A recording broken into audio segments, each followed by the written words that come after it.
So what's a true competitor? What is a true competitor? Or in the book case, what's a true artist? Is a true competitor a true competitor? Is it all about just being on the top of the podium? Or is it a real competitor? A real competitor wants if that was the case, you would want, hope, and pray that your competition stumble, falls, and trips. That's what you would want. Because what you're looking for is the thing at the end, the accolades and the awards and the people justifying where you are. If you're an artist or an author, is it about the book sales? Is it about someone going like the public saying, yes, you are good? Or are you doing this from the intrinsic motivation? Because it's what fulfills you. It's one of those, it's the saying like, don't ask what the world needs, do what sets your heart on fire. Because what the world needs is more people with their heart on fire. The people that are doing the thing with their heart on fire are going to get the side effects. They're going to get onto the podium. They're going to sell a lot of books. But when we chase the extrinsic, we may miss the thing that truly is going to evolve us as a species, which is us doing what we are so ultimately passionate about. We are here because we know the outcomes in our lives are within our control. That taking absolute ownership of how we eat, sleep, train, think, and connect with each other is how we'll optimize our health and happiness. That chasing excellence is how we grab hold of what is possible. Our mission is to live on the run, always chasing, never stopping. Hello and welcome back to Chasing Excellence. As always, here with Ben. How are you, sir? I'm doing so good. How you doing, Patrick? I'm doing very well, thank you. We are going to talk about at some point in a recent episode, you said in the middle of a conversation, oh, we should do an episode on that. So I made a note, and the note was comparison is the thief of joy. But at this point, neither you or I can remember exactly what we were talking about or why we thought that would make a good episode. But it's on my list of episodes to do, so we're going to do it. And so what I want to talk to you about, or where I kind of want to get us to kind of explore this idea, is something that I think about a lot, which is the difference or the dichotomy between intrinsic motivation and extrinsic motivation. Intrinsic, of course, being something inside of us, kind of fuels us, kind of pushes us forward. Is we can't really explain it, but it's there, and we just want to try to tap into it as much as we can. And extrinsic motivation is motivation that's out there in the world that we can lean on, we can rely on, we can help pull us forward, right? So if we're an athlete, maybe it's a leaderboard or a whiteboard. If we're a business, it's a competitor. If we're, fill in the blank, right? It's something outside of us that is helping us, at least quote unquote, helping us make decisions, go forward, go in a certain direction. And so when I think about this idea of comparison as being the thief of joy, whether or not that is true or not, what I think about is I know people who, at least on the surface, to me, feel like really extrinsically motivated. They want to be the person with a certain salary. They want to be a certain job title, or they want to live in a certain neighborhood in a certain kind of house. They want to drive a kind of a car. They want to be at the top of the podium and not an also ran in a competition.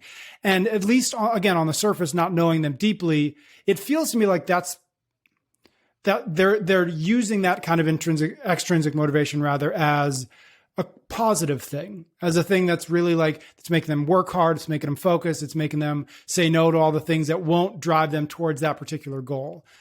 And so I kind of want to talk about that. And I think about myself in that relation. I think it's something that I've always struggled with, the extrinsic. I'm not, and this will probably not surprise you. Like, I'm not an overly competitive person. I'm not like looking at what everybody else is doing and everybody else's Instagram followers and deciding that I must be failing in some way. I've always been more intrinsically motivated. And so I think maybe just to enter into the conversation, what I'm curious about, I can guess at it, but I'm curious, like, where do you fall in on that balance? Like, if I made you give me like a percentage of like, I'm X intrinsic, X, because you're a competitive person. Like you started a thriving company to help competitive athletes get onto the podium. Called CompTrain. And you're a triathlete, like all these things. And so I know you're a competitive person. Right. Is that an extrinsic thing? Is that an intrinsic thing? I don't actually know. So I guess first question to you is just like, where do you put yourself in that balance between intrinsic and extrinsic? Yeah.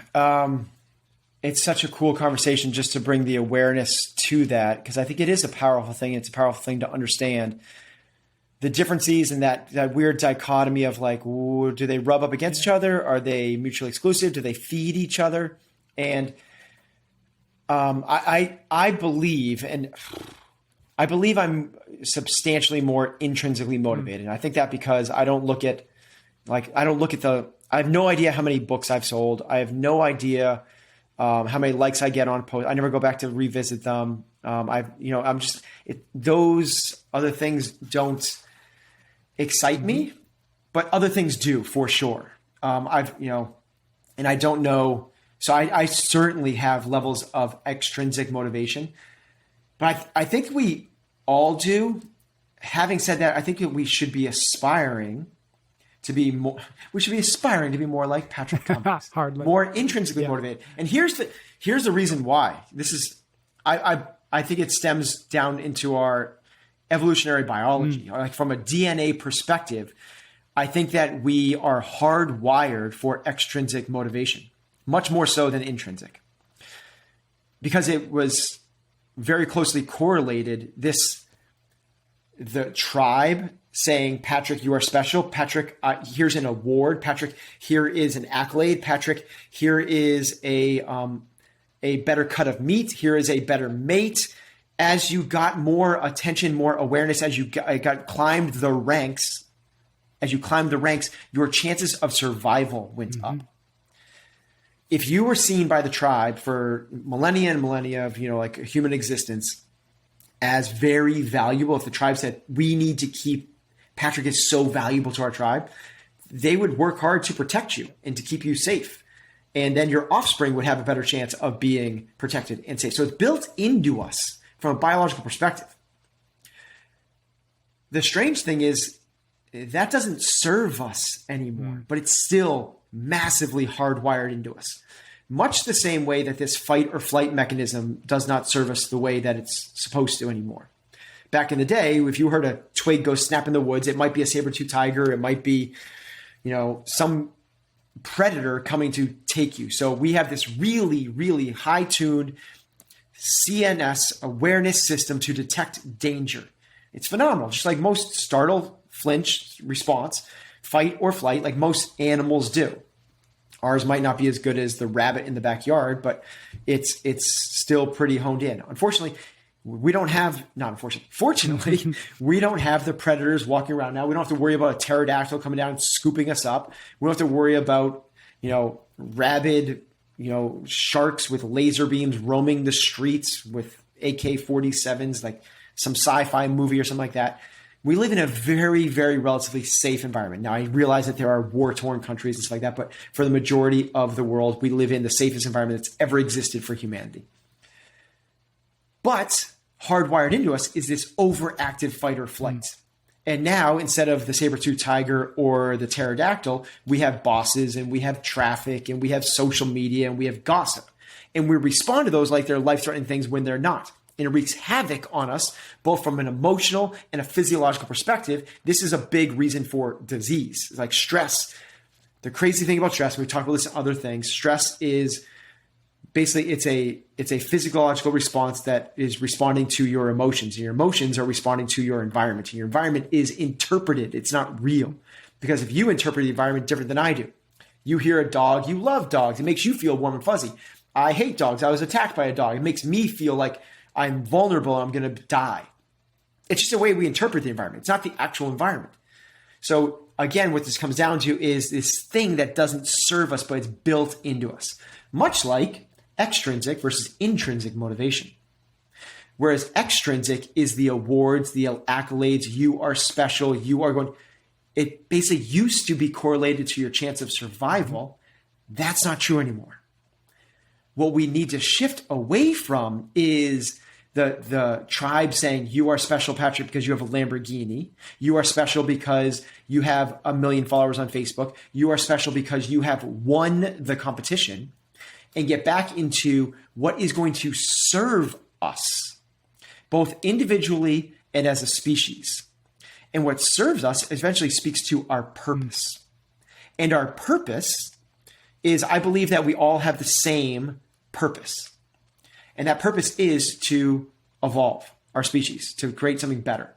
It's the same for us as it is for every other animal species out there. Our purpose is to survive, to have offspring, and give that offspring a better chance of survival than we did. That's kind of like really like biological evolutionary purpose, like 101.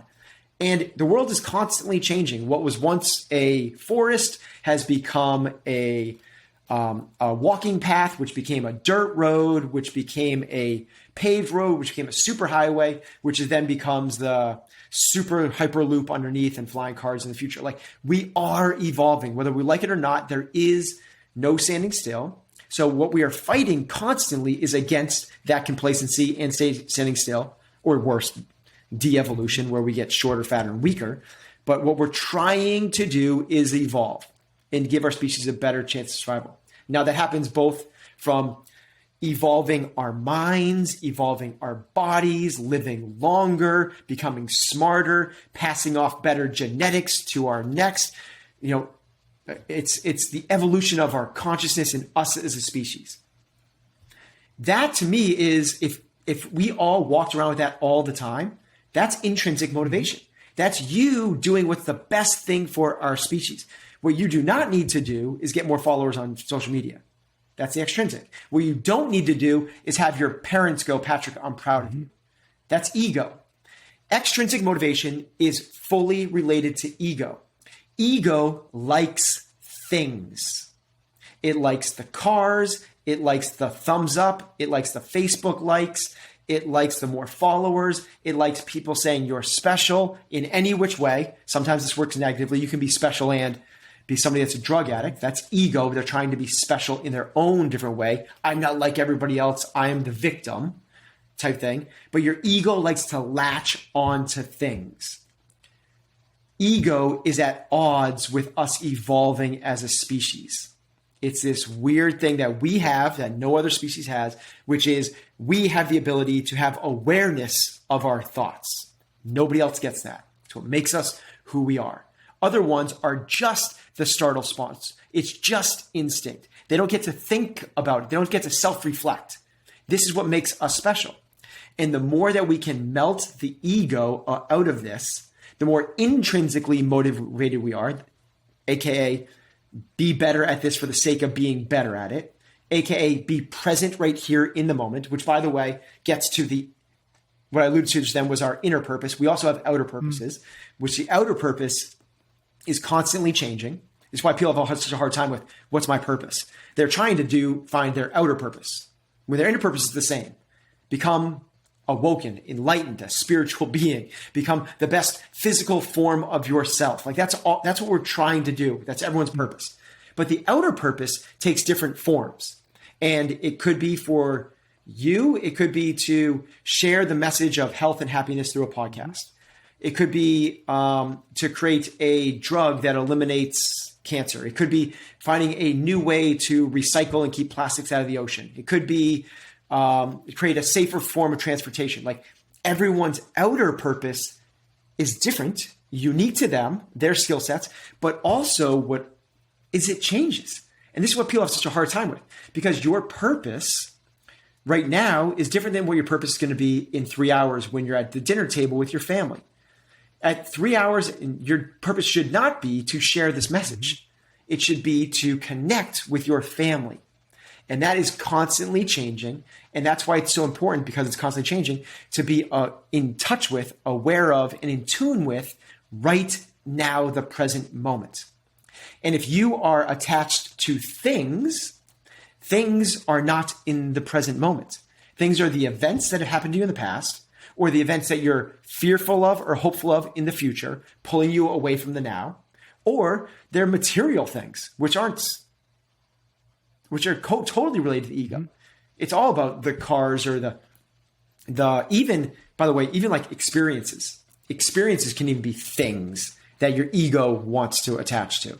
So Man, that's a really long, convoluted, floating answer to intrinsic versus extrinsic motivation. But I believe that we should all be shifting towards the more intrinsic motivation, because that's more in line with what we should be trying to evolve ourselves as a species and try to melt away this extrinsic, even at the expense of, well, no, it creates goals, and it's about being driven, and it's about motivation. It's about all those. Cool. Are they for the right reasons and the right purposes, or are they to feed your ego? And if those extrinsic motivations are there to feed the ego, they're toxic, because any one of those things can be stripped away. And you're attaching your judgment, your value, your worth to things that aren't under your control. And what we need to do is instead, it doesn't matter if you are, I forget who said this, but I loved it. It's like, if you are a prisoner of war and you are, they're starving you and torturing you, you can still, it's Singer from Untethered Soul.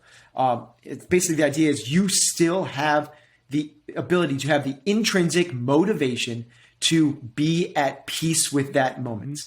Now, I don't want to give any sort of illusion that like I'm even close to that whatsoever, but it doesn't mean it's something that we should be aspiring to. And there are people that have been there. John Stockdale, Gandhi, Nelson Mandela. Like, there's plenty of people on planet Earth that have been in those situations that are able to operate with that mindset. So it is attainable for us, however difficult it might be.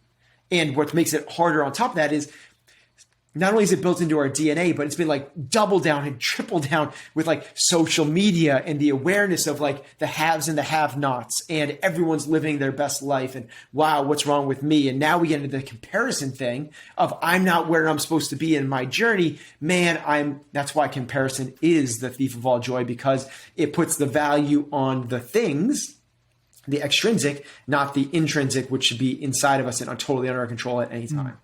Yeah, it's interesting. You just mentioned control, because that's kind of what my head keeps going back to, is much of when we look at extrinsic motivations are ultimately things that are outside of our control to a very large degree, right? Whether you get on the podium or not, whether you get the raise or not, whether you get the car or not. But at the same time, the actions that might get you there aren't necessarily extrinsically motivated. And but what I mean by that is, Katrin doesn't show up every day to train as hard as she can or as smart as she can on Tuesday because 314 days from now, she's going to compete for a chance to get on the podium. She's doing it. I think a lot of athletes do it because there's something intrinsic about that process that is satisfying some amount of that purpose, however they might put it, whatever words they might give it. And so I guess the question in there might be, how do you start looking at, or maybe you don't, but how do you start using the extrinsic in a way that is advantageous, or that is at least moves us closer to being the intrinsic motivator, right? So let's, you said, I think you said, something about book sales, right? Like it's at some point, I don't know how many books I've sold, right? But, and I know this isn't exactly your case, but if you were an author, if that was like how you identified and who you wanted to be, the book sales might be at least part of a motivating factor for you to sit down every single day and write for 2 hours. That might be part of it. And is that a negative, or is it a positive if we can turn it into the things that are within our control, if we can turn it into the intrinsic and not only focus ourselves, both our actions and our emotions on the extrinsic? Yeah, I think if it's extrinsic, I think it's false. Okay. So what's a true competitor? What is a true competitor? Or in the book case, what's a true artist? Is a true competitor a true competitor? Is it all about just being on the top of the podium? Or is it a real competitor? A real competitor wants if that was the case, you would want, hope, and pray that your competition falls, and trips. That's what you would want, because what you're looking for is the thing at the end, the accolades and the awards and the people justifying where you are. If you're an artist or an author, is it about the book sales? Is it about someone going like the public saying, yes, you are good? Or are you doing this from the intrinsic motivation? Because it's what fulfills you.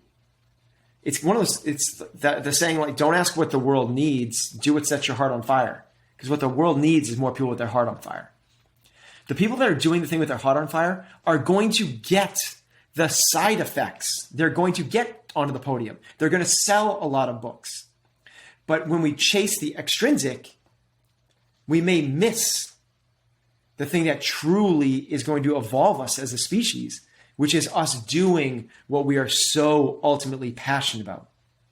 I don't want somebody to go to Wall Street to make $1 million because they think that that's going to, it's going to prove to their parents that they made it, or it's going to get, you should be going there because you love learning about companies and you love having the investigation side of it. And you love like Warren Buffett stuff. Like Warren Buffett, he's not doing that to be the richest man in the world. He loves that. He loves it so much. He's been doing it since he was 7. He's now one of the richest men in the world. He doesn't need to be doing this at all, but he's still doing it because he loves it. He finds so much intrinsic motivation out of it. This is the true artist. This is the true investor. It's the true competitor. Now, you kind of started this off with like, you own a company that's called CompTrain. Isn't this fly in the face of like, this is exactly what we mean when we say like, when I look for a competitor and what I'm trying to build as competitors, we want if we're playing tennis, there are people when you're playing tennis that want their opponent to double fault their serve, right? You double fault, I get a point. You make a mistake, I get the rewards. That's somebody that's extrinsically motivated. I just want to win at all costs. It doesn't matter anything else. Which, by the way, those are the athletes that when they retire, those are the athletes when they get injured, those are the athletes that when something happens, they crumble and they fall apart and they have nothing else to fall back upon. As opposed to the true competitors. When you're lining up, I want you to get and if you play tennis, like the first serve is always your best one. Your second serve is more conservative. I want you to get your first serve in. I want your best. And when you're going in the tournament, if the number one athlete gets knocked out, dang, I don't get to go up against him. The whole idea behind this is it's the evolution of us. And us competing is not the pie. And if you win, I get a smaller slice. It's about us competing and together making a more beautiful, delicious, bigger pie. And us doing that together and competing against each other. This is why evolution is driven by competition. It gets to like the root of this whole thing, the survival of the fittest, is that there is competition over the ideas. There's competition over scarce resources. The strongest will survive it. It gets back to the inner, we want competition. Competition is a great thing. Now, it's really cool if you can do that competition thing without any of the extrinsic stuff, without any of the ego of like pass, fail, but you're doing it purely for the heart, purely for the drive, purely for the love of the competition, not weighing and measuring yourself based off of your value of what you won or lost. And it's built into us because this is what we were rewarded for. Hey, little Johnny, how'd soccer game go? It was good, Dad. Did you win? Did you score any goals? No. What went wrong? What happened? Why not? It's like, instead of like, I don't even know what the right question. I'm not that evolved as a parent yet to get there, but like what the right question is to make sure that we're driving the right reward systems for what we should be driving towards. Like, did you, and it gets back to, did you work your hardest? Did you get to overcome any challenges? Did you fall behind? Like, that would be so cool of a question, right? Like, because if you win easy, and yeah, we won 9-1 in a soccer game. Like, okay, are you going to like reward that? Well, you guys are awesome. You guys are so good. Or, no, we lost. You lost? Yeah, we were down 4-0 and we lost 4-3. We came back like, that's awesome. So you didn't lose heart. You kept competing regardless of the scoreboard. These are the things that reward us outside the playing field. This is what it means to be a true competitor. You want the very, very, very best from your competitors because we know that that will drive the very, very best out of you. If you go to a CrossFit gym, we all know this. You go to the CrossFit gym, you're warming up for class, and the person that's your ability walks in. You're like, oh, God. Like, you know you're going to work harder than when it was all full of grandmas and kindergartners. You know you're going to smash them. You didn't have to work hard.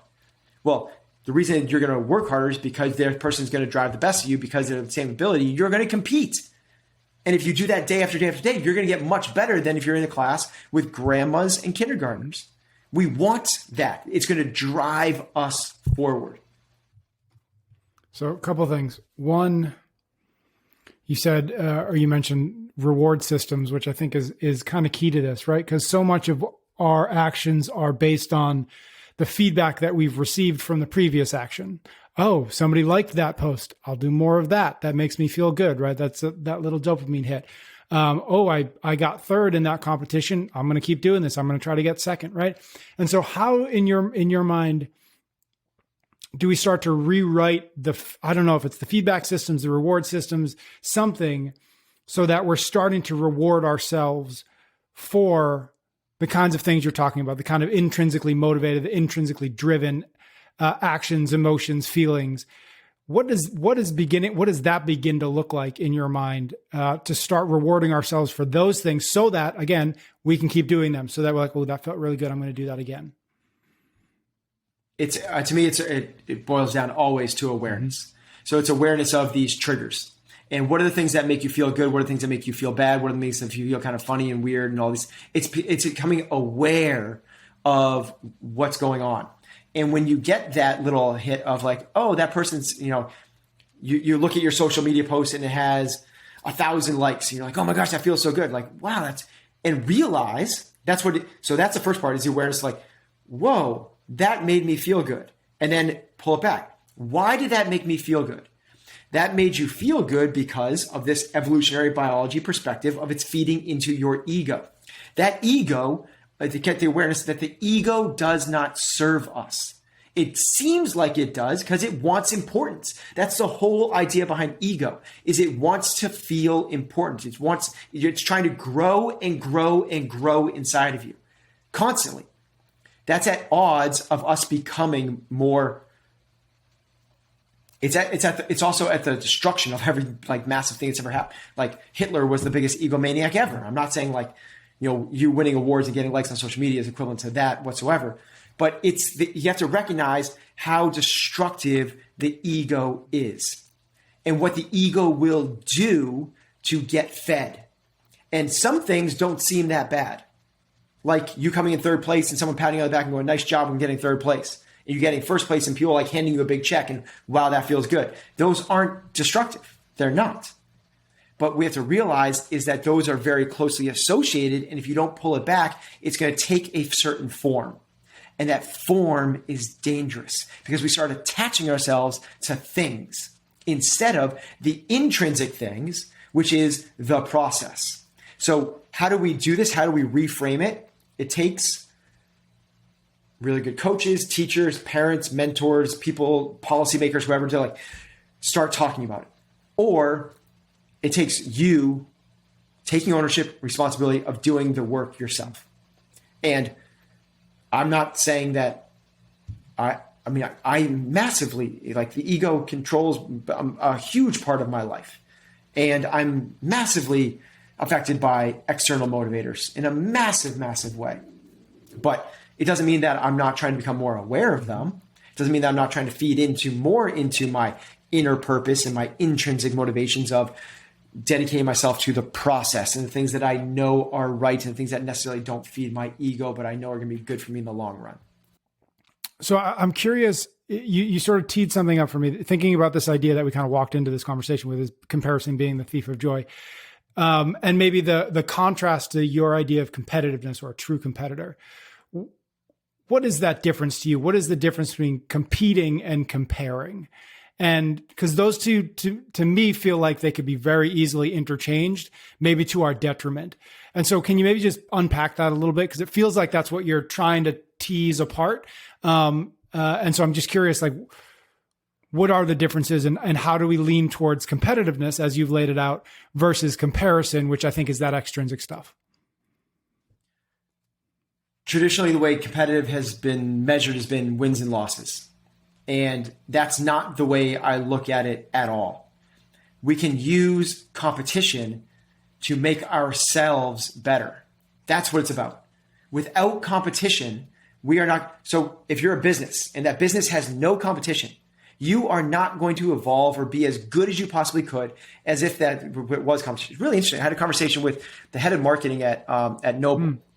And there's this really up and coming athlete that, in the CrossFit space. And Noble was actually hoping that Nike would sign him. That was just like such an amazing perspective to take on that, because they realize that with Nike coming and being a bigger player in the space, it's going to make everything better. It's not about dominating, which is what most people say when they see competition. It's like, I have to win. It's about dominating. It's much more about this Simon Sinek version of like the finite versus the infinite game. And these people think that it's about like market share or customers or revenue or profits. And they're just making it up. Much like athletes go, it's about being on the podium. It's about wins. It's about medals. It's about prize money. They're making that up. Whereas the more enlightened approach would be, we don't know what it's about.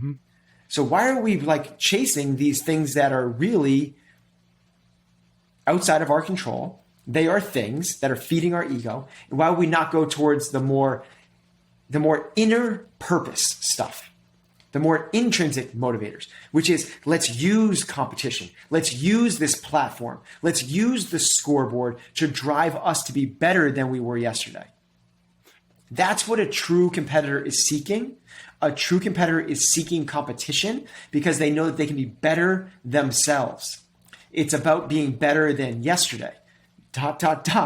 without measuring yourself and judging yourself along the way. Because that's what a lot of people then do. Is they go, well, I haven't PR'd my back squat, I haven't PR'd my snatch, and I haven't beaten this person, I'm slipping on the leaderboard. It's like, it's about, I don't want to say it's, but there is this essence of letting go. And when you let go of certain things, all of a sudden it frees you up to be better. You can be try to force things so much that you're manufacturing resistance that's not there. It's, the writer's block. I need to get this done. Oh my God, why isn't this working? It's like, just let it go. And the words may start flowing. It's like, I use that word, it's a flow state. You can't force a flow state. So if you are trying to force something, if you're trying to compete against something to win, the chances of you getting into a flow state, which is in terms of like evolution, if we were all operating in flow state all the time, our species would just like take off. Yep. So I think that that's the biggest misconception with competition, is that it's a zero-sum game. Your wins are my losses, and that's not the case. And the end-all, be-all goal is to win, and that's not it. I actually think that when you do this, it elevates the work in a massive way, because lots of people are working hard. There's plenty of people that are working really hard, but everyone knows how much harder they work when they're competing. And when you're competing, again, going back to the business model, or like you're playing basketball against a third grader versus somebody that's your ability, like you're going to try harder. So competition, I think, is just like a vehicle. I think it's a tool that we can use to make ourselves better. It's funny you mentioned Simon Sinek and Infinite Game. He's got a part of playing the Infinite Game, and it's a book he came out with a couple years ago, which is really good. A lot of it actually tracks with what we're talking about here to a degree. But one of the things he says is kind of a marker of playing the Infinite Game is identifying what he called a worthy rival, right? And it's that person who pushes you to be better. It's the one who you see doing the thing that you guys are maybe sort of doing a similar thing, and you're like, oh, I wish I had done that, or damn it, he got there faster than I did, whatever it might be. but it pulls you along, or it pushes you to get better, as like you're saying. And it's not, screw you, I'm going to take you down. That's not a worthy rival. A worthy rival is one who makes you better. And I love that idea. And I love that Noble, at least in this context, is seeing Nike as a worthy rival and not the enemy. And that's such an important distinction. When we make enemies, that's our ego. When we find, identify, and pursue worthy rivals, that is not an enemy. That is somebody, that is a teammate in many ways. And I think that's such an important shift, an important paradigm shift to see the world through. It's not, I love what you just said. It's not me versus you. It's not I win and you lose. It's, can we find a way that we both win in the way that we're trying to win? One of my favorite stories of that, and I love that we're leaning into this, is John McEnroe and Bjorn Borg. So John McEnroe was the number 2 tennis player in the world. Bjorn Borg was the number 1. Bjorn Borg announces his retirement, and McEnroe goes to him and begs him not to retire. That is a competitor. I can't be my best if you retire. You're going to be number 1. Like, he retires, he announces it, and John McEnroe is the number 1.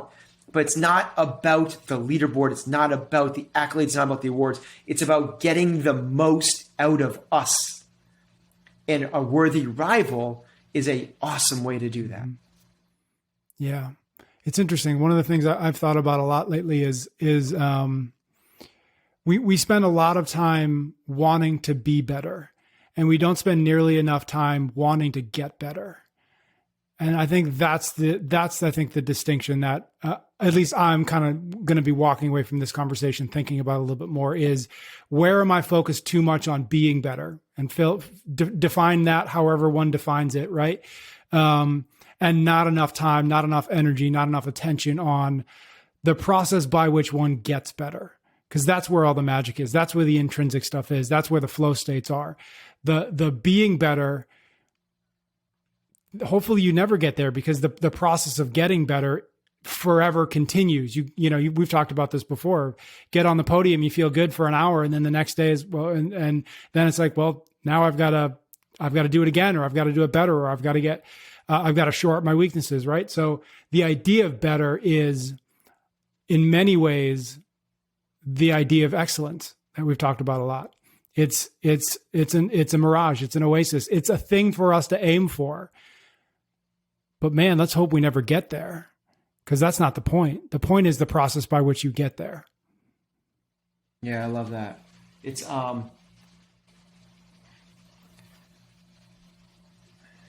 it's like, I don't want to beat the dead horse thing about this, but it's not getting to the end. Mm-hmm. Like, it's not what you're just saying there. The being better is what somebody is like. It's an award. Like, we got to get ourselves away from like the award thing of like someone. It's like recognition, when it really is all about the day of it. And here's the thing that, it's kind of, as you're talking through that, the process, when there's this delicate balance, because there are people with massive egos that achieve a ton, and people point to them and go, look, there's so much that they accomplished. But there's also so many people that are living out their best selves that you don't hear from, because they're not looking for the attention. And if those people had the platforms, but they don't want them, they don't need them, because they're so content, happy, fulfilled with their lives, they are constantly in the state of being better. It's not someone going and pulling them out of the crowd and going like, look, this person did it. They don't need to get there. And a big part of that is, we kind of said it a second ago, but is that letting go aspect, and letting go of needing the results right now. And there's a level of patience to it. And there's a level of non-judgment and open-mindedness and positivity and letting things just kind of be. An example of this is, we talked about my experience with Wim Hof breathing recently, and I started to get really into it. I was like, I want to be able to hold my breath for 3 minutes. And the more I focused on that, the more elusive it got. It got harder. I actually got worse at holding my breath because I was trying so hard.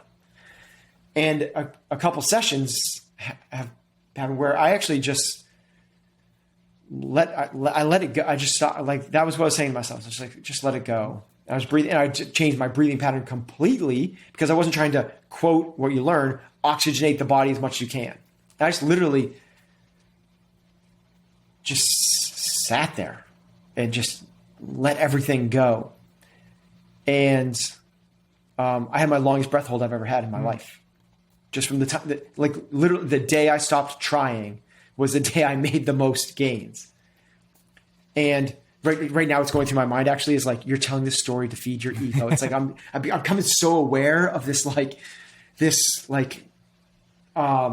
awareness of the awareness thing. And I think that if we can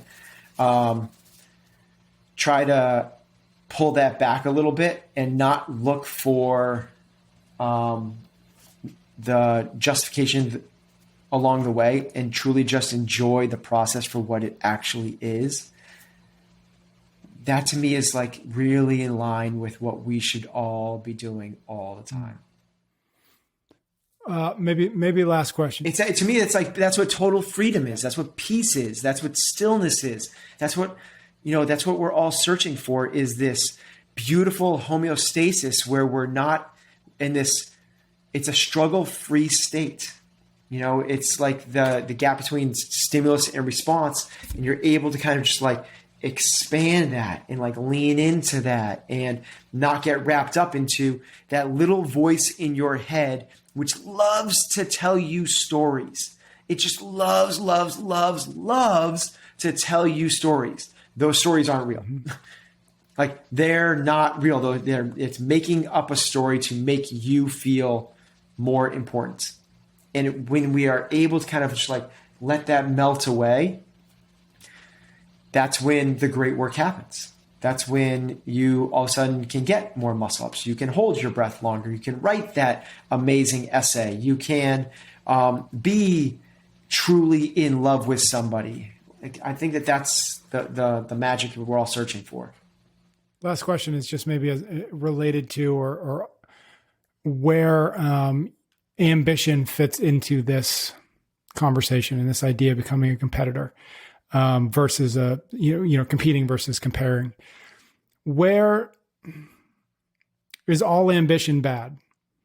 Is ambition pointed in the wrong direction bad, but ambition pointed in the right direction good? Is there another word we should be using there? Because you're an ambitious guy, I'm an ambitious guy. Like, where and how do we start to make that ambition serve us and not hinder us? Yeah, great. I love that question. Ambition is phenomenal. Ambition is awesome. Ambition is the best thing that we should all have. Ambition is the opposite of complacency. We are striving for betterment.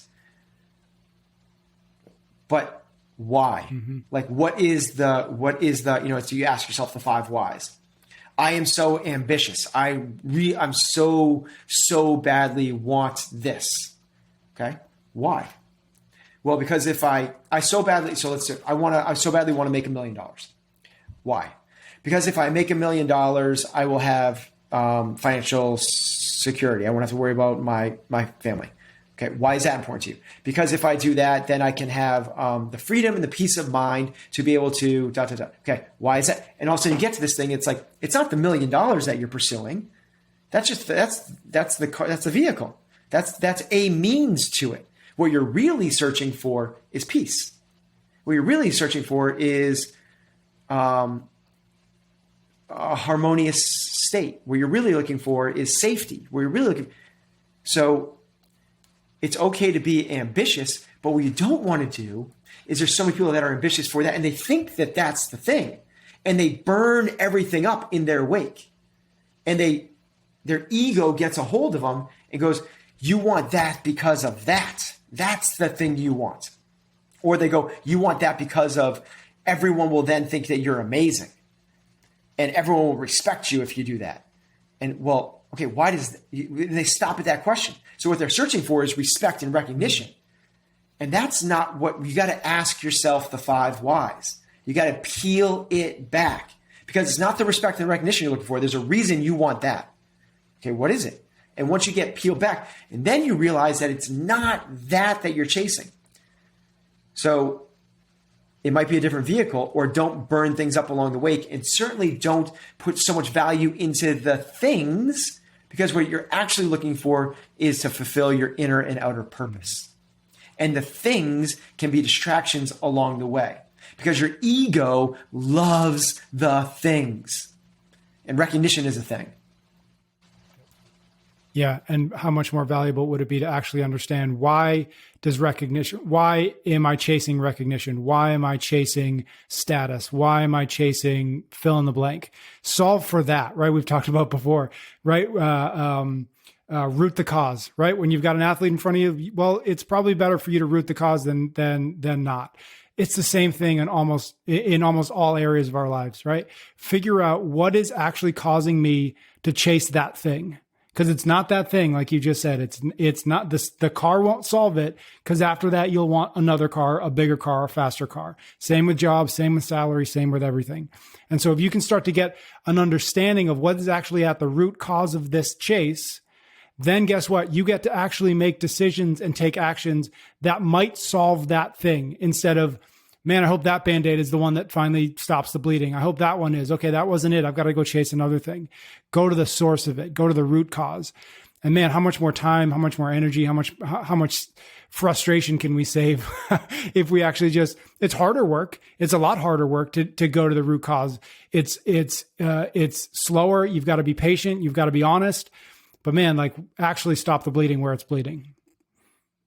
And this is, I love that. So this is what we're talking about when we say, like, make sure you're climbing the right ladder, right? Because you get to the top of the ladder, you think you've got there, you've made your $1 million, and what you were actually looking for was love and respect. That was what you were actually looking for.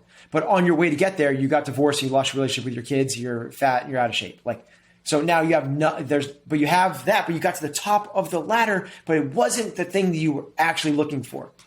Whereas if you came back down the ladder, looked around and go, like, what is it that I'm actually chasing? What is the thing that is actually going to fulfill me? What is the actual thing that's going to make me happy?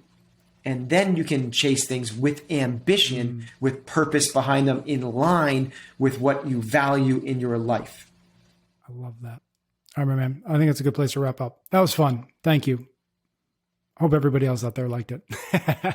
Thank you, everybody out there, for listening. If you've gotten this far, thank you for your ratings and your reviews. Ben and I will be back for another episode of Chasing Excellence next week. You can get every episode of Chasing Excellence wherever you listen to your podcasts or on YouTube. Until next time, thank you for listening.